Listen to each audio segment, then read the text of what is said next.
ଧ୍ୟାନ ଶବ୍ଦର ବ୍ୟବହାର ସାଧାରଣତଃ ଅଲଗା ଅଲଗା ସମୟକୁ ନେଇ ହୋଇଥାଏ।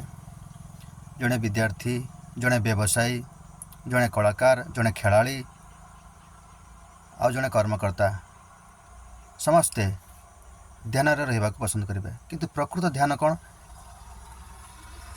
ତାହା ଜାଣିବାରେ ବଞ୍ଚିତ ହୋଇଯିବେ। ପ୍ରକୃତର ଧ୍ୟାନ କ'ଣ? ଧ୍ୟାନ କେଉଁ ବିଷୟକୁ ନେଇ ହେବା ଉଚିତ? ଧ୍ୟାନର କୌଣସି ବିଧି ଅଛି କି?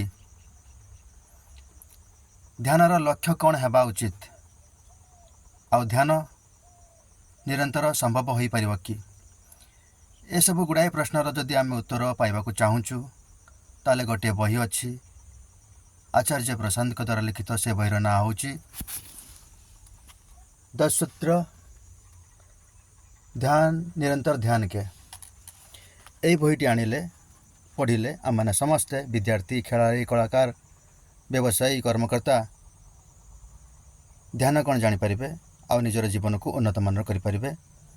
ବହୁତ କିଛି ସଫଳତା ହାସଲ କରିପାରିବେ ଆଉ ପ୍ରକୃତ ଧ୍ୟାନ କ'ଣ ଜାଣିପାରିବେ, ଯାହାଦ୍ୱାରା କି ନିଜର ଜୀବନକୁ ସୁନ୍ଦର କରିପାରିବେ।